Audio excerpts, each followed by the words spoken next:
The enemy commenced his attack upon Hougoumont at about 11:30 in the forenoon with a heavy fire of artillery and a strong column of infantry. This first attack was made with great impetuosity. The French came on with loud shouts, but our men met them with the most determined steadiness. We were soon engaged hand to hand at the gates and in the orchard. At one moment they had nearly forced an entrance at the great gate of the château. It was then that myself, with Sergeant James Graham and a few of the men, succeeded, by the most desperate exertions, in closing the gate against them, though many of their bayonets were thrust through it while we were shutting it. The enemy made the most tremendous efforts to force it open, but they were repulsed, and the gate secured with difficulty. Had they once got in with their overwhelming numbers, we must have been lost.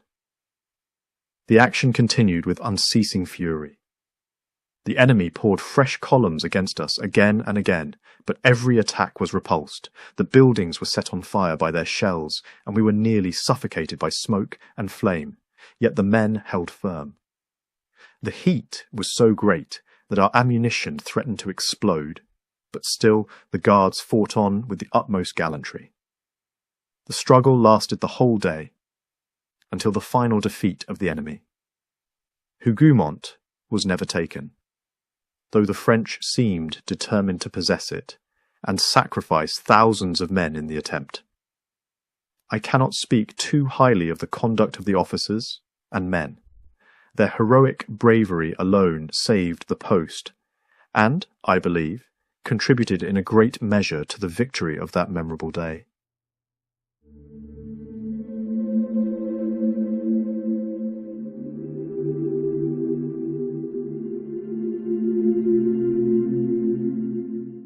I was posted with my company within the orchard of Hougoumont when the enemy first advanced upon us.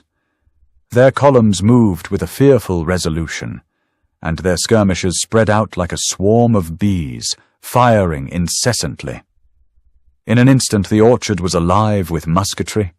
The crash of balls against the trees, the splintering of branches, and the cries of the wounded made a scene I shall never forget. We drove them back with steady volleys, but they returned again and again. Their dead lay thick along the hedges, yet still they pressed on, climbing over the very bodies of their fallen comrades. The smoke grew so dense under the trees that at times we could scarcely distinguish friend from foe, save by the gleam of their accoutrements. At the château itself the struggle was dreadful. I witnessed the French break through at the great gate, and for a moment it seemed all was lost. But by the most heroic exertions of Colonel Macdonnell and Sergeant Graham, the gate was closed, and the enemy who had entered were cut down or taken. The violence with which the French sought to batter it open beggars description. Their musket barrels and bayonets were thrust through the panels as if the very wood would be torn to pieces. The day wore on with little respite. Shells fell among the buildings, setting barns and dwellings in flames. We fought surrounded by fire, the heat scorching our faces, while tiles and beams fell crashing about us. Still the guards held their ground, though every man knew that if we yielded, the right of the whole army would be turned. At length, late in the day, the fury of the enemy slackened. Their dead encumbered every approach. Their wounded lay crying in heaps before our walls. We were exhausted, blackened with powder, many half-burned by fire, yet still unbroken. Never did men fight with more determined courage. The post was held, and with it, I believe, the fate of England preserved.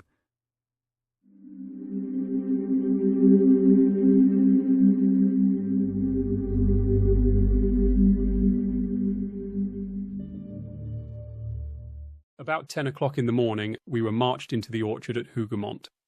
We had not been there long when the enemy came upon us in great force. Their skirmishers soon filled the hedges and ditches, and a heavy fire commenced on both sides. We had some difficulty in keeping our ground, for they advanced in such numbers that we were almost overpowered.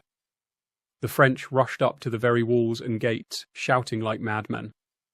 I saw some of them force their way into the yard, but they did not remain long, for those inside made short work of them. The great gates were then shut and barred, though the enemy strove hard to burst them open. They thrust their muskets through the crevices and fired blindly, wounding some of our men. The orchard and garden were soon covered with dead and wounded. It was terrible to see them lying in heaps under the trees. The firing never slackened for hours, and we were nearly suffocated by the smoke, for the barns and houses had caught fire from the shells. The flames raged furiously, and more than once we thought all must be abandoned. But our officers encouraged us, and we were resolved to hold it to the last.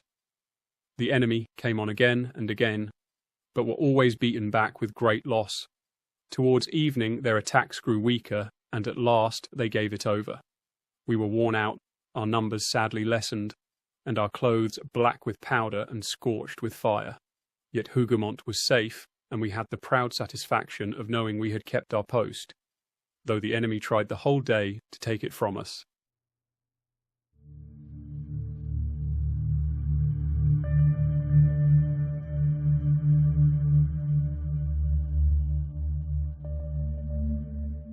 I was but a youth when ordered with my company into Hougoumont, yet I soon found myself amidst as desperate a conflict as was ever witnessed.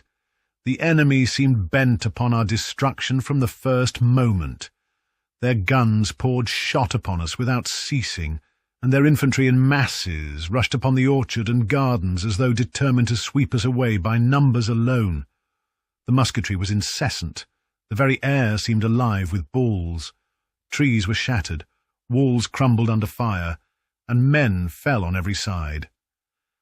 The French pressed close to the gates and at one moment forced them partly open. In the struggle that followed, I was wounded, though happily not so grievously as to be unable to retire. I saw Colonel Macdonnell and the gallant Sergeant Graham force back the intruders and close the gate with their own hands, while men around them fought with the bayonet to clear the yard. What most remains fixed in my memory is the sight of the château and farm blazing about us. The enemy's shells had set the place alight, and we were compelled to fight, surrounded by fire. Rafters and burning thatch fell among us, and some poor fellows, too sorely wounded to move, perished miserably in the flames. Yet not a man faltered. The guards, though sore pressed, maintained their ground throughout the day. I was carried out some time later, weak with loss of blood, and heard still the roar of the attack behind me. When I afterwards learnt that Hougoumont had never fallen, I felt it the greatest honour of my life to have borne a part, though but a small one, in its defence.